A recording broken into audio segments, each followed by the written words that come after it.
No nii, see on kõik, mis mootorist välja tuli. Siin on nagu taseme märk, aga kirjas ei ole, et palju siia panna. No eks ma pärast raamatust uurin. Aga siit tihend laseb läbi. See tuleb uus panna. Sellised imelikult seibid siin, ma ei tea, kas need peaksid olema, ei peaks. Siis on vändbänd otsa stopper. See oli tasemekork ja see oli siis põhjakork, et see valge kummitihend. Et nüüd märkisin süüte ära ja keeran selle eest ära, et no nii, hakkab pihta. Siia on mingi silikon pandud. Siis oli see mingi paber oli vahel sellel voldil. Teisisõnu on siin keere maas. Kui ei ole päris kartelis juba auk, et tõmbab õhku siit. See tähendab seda, et tuleb vaadata. No nii, silinder käes. Ja kolb oli sedapidi küljes. Ma ei ole veel siit märki otsinud, mis siin peale on kirjutatud. Aga lukupilud on siis karbussi poole. Nagu kui siit vaadata, siin on karburaator. Ja mis me siit näeme? No ma ei tea. Ise nagu ei paneks lukupilusid siia poole.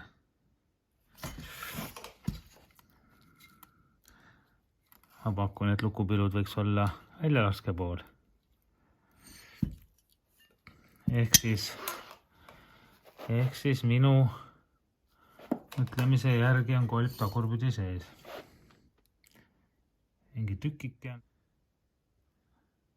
Ei saagi aru, mis tükk see on.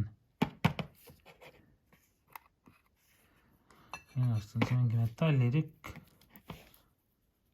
Jah, see võib olla küll kolvirõnga mingi ots juba siit. Sest kui kolvirõngad sedasi aknasse jõhkralt käivad, siis ma ei tea.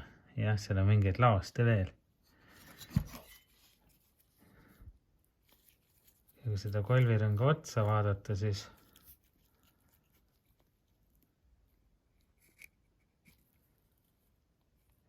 nurgad on siit igal ajal küll maha käinud. No lõtk lubatud viiris üles alla praktiliselt lõtku pole, siin on ka nõel laagri peal juba. Selles mõttes on kõik tšiki-priki.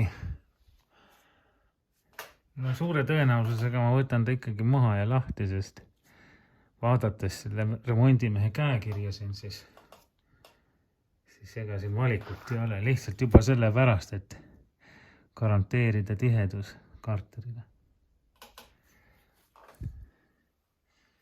Sest hetkel ma ei ole küll kindel, et kui need tihendid siin ära vahetada ja no silinder pea minu arust ei ole ka pidanud. See on ka siuke jube kahtlane. Mis ma veel siis siit nägin? Ankur või magneto või? Sellega oli nagu kõik hästi. No sumbuti selliste poltidega.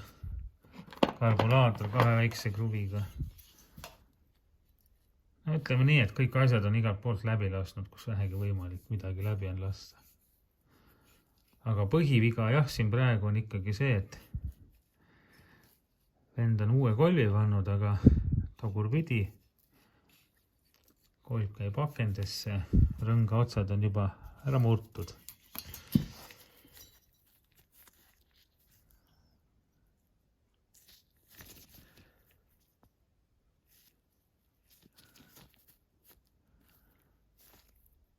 Teisisõna siis asi on pees. Aga noh, lammutame edasi. Sellest ma muidugi aru ei saanud, miks siia oli see silikon pandud. Alguses mõtlesin, mine tea, et äkki siin on mingi auk läbi, et tõmbus mingit õhku.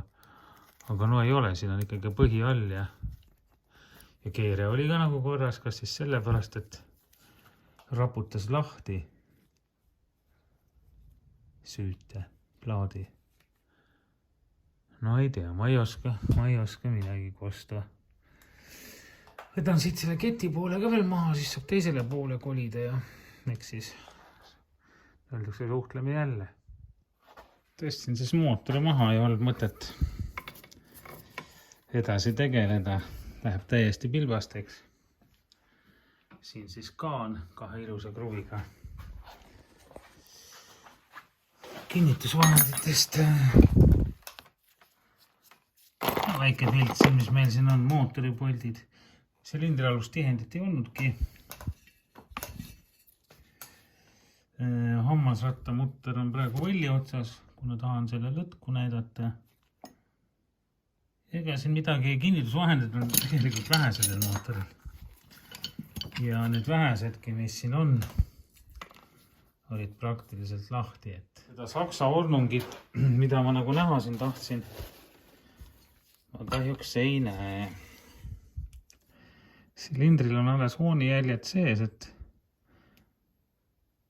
ma ise loodan, et no, eks ma pean teda mõõtma, et äkki saab sellest veel asja. Nii, siin on siis nüüd sedasi, et miskipärast siin ka kõik nagu õli täis, et see ei ole selline seguõli, et siin on ikka nagu öeldakse mootoriõli ka karteris. Kahjuks siit edasi ei saa praegu. Ei ole tõmmitsat, mis siia läheks. Sedasi mõõtan ta mingi 18,55 see auk, aga noh, tõenäoliselt siis mingi 20 ja tihe keere. Siin on ka mingi oorõngas keskel. Minust nüüd klotse on siin oma jagu, et siis käis see siia peale, siis siin sees oli see plekiseib, siis oli see seib, siis oli see seib ja siis kõige lõpuks see taldrik. Sedasi käib ta kokku.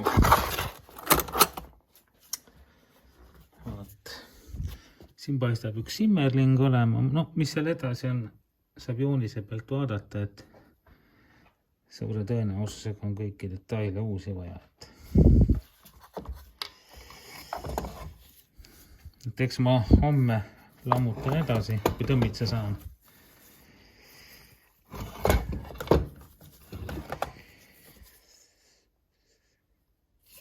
Ja võt see võll loksus edasi tagasi, see mind häiris.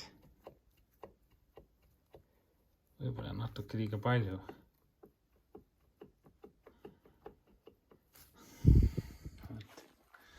Nii, nüüd vaatame selle kolvi asja üle, kuidas see silindrisse läheb ja siis on kõik. Õhtu käes ja tõmbame päeva kokku. Et Stellal siis mootor maas. Kuna õlilekked olid, jõudu ei olnud, no karbussiga oli siin probleeme, no karbuss sai korda, aga nagu siin vaadata tihend, siis see pole pidanud, eks seda ma ei torkinud, ma võtsin ta ülevalt lahti, siin ma panin ilusti kokku kõik abrosiili vahele. Siis süütepooli juures üks juhe kahe mähise vahelt katki, sellepärast ei olnud korralikke tulesid. Noh, silindri pea ei ole pidanud.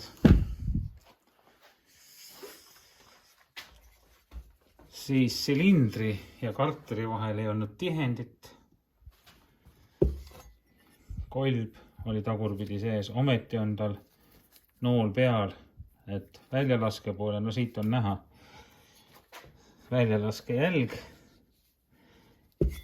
Ja teine jälg on siis siin pool silindris. Et miks ta siis kinnipoos on lihtne arvata.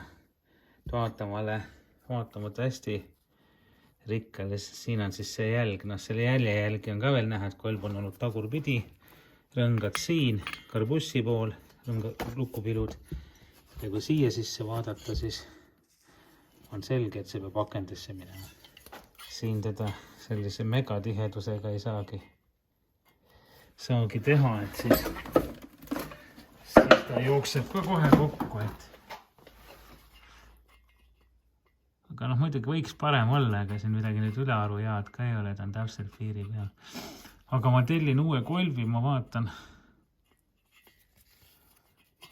Võtan mingi teise firma oma, et see on siin näha, et see on oktoober 2018 kolb. Noh, siin on ta kinni tõmmanud juba välja laskesse. No väljalase läheb kõige rohkem kuumaks ja hakkab pitsitama.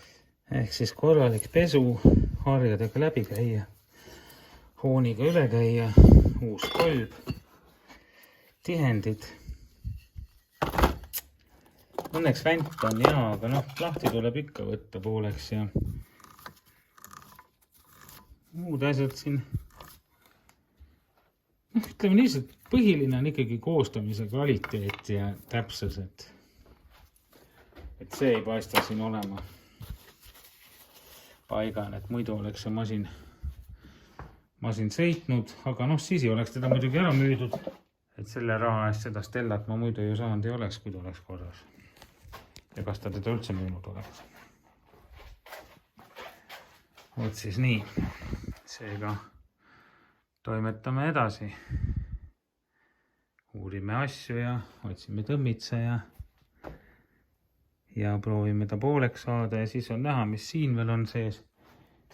Ja siis ongi nii, et saab juba nimekirja kokku panna ja tellimuse ära teha Slovakkiast. Tšau-pläu!